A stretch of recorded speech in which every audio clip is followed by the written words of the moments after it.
no sé, supongo que conocer sitios que no has visto y a lo mejor pues un periodo de reflexión, no sé, para pensar sobre tu vida o sobre lo que te vas encontrando.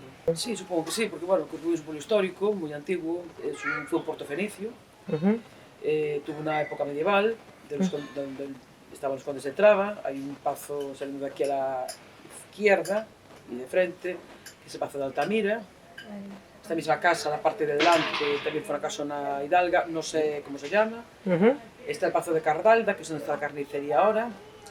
Está el pazo de Pose, que creo que está enfrente del Ribeiro.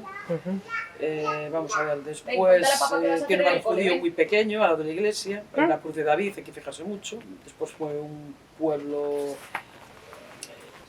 Hay dos partes. Hay la parte que está cerca del muelle, que fue una zona de pescadores, incluso la paralela a esta calle, casa de pescadores, que era una puerta, una ventana, la calle de arriba de todo, donde está la Alameda, y luego está la fachada marítima, que es un montón de casas de galería, había gente pues, ya más pudiente, con rentistas y todo tipo de ese tipo de gente, y la calle de atrás, también con la misma fisonomía.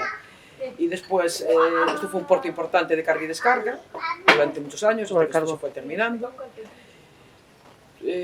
Fue un sitio donde hubo por lo visto un depósito de carbones que pescaban del arroyo, por supuesto no recordamos nadie.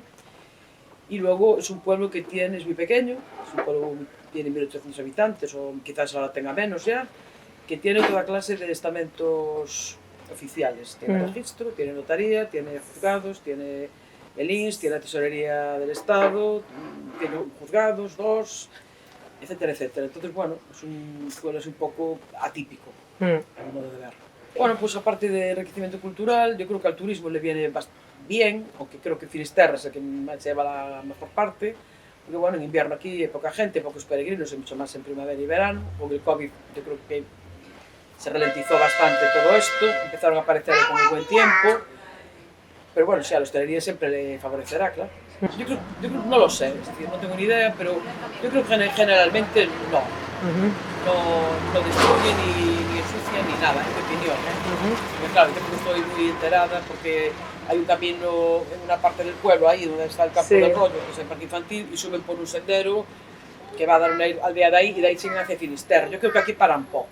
Yo ya desde pequeña el puerto ya no tenía casi barcos de bajura, se vivía de la mercante también, que había gente marcada en aquellos tiempos, de la inmigración y luego de los edificios oficiales y de no sé qué más, porque comercio nunca hubo, un comercio estable. Para todo hay que ir a hacer. Ni comercios, ni médicos privados, ni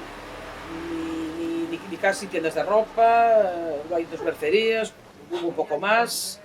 Antes había 5 bares, ahora hay un montón de hostelería, sí que desplegó bastante, en pocos años. Y entonces la hostelería ahora ha hecho referente aquí. Pues nada, que es un pueblo muy bonito para visitar. La parte histórica es muy bonita, pero bueno, apenas tiene monumentos que visitar, excepción de la iglesia, que siempre está cerrada, por motivos de que la gente hubo varios robos, etc. Y que además ahora hay un cura para varias parroquias, y entonces el señor, pues, evidentemente cierra. Y los espacios que te acabo de referir, todo eso están en manos privadas. Luego hay un castillo, una batería, el castillo do Cardeal, que está a 3 kilómetros más o menos del centro, muy bonito, con conserva almenas y tal, pero también tiene una concesión privada, con lo cual tampoco lo puedes ver.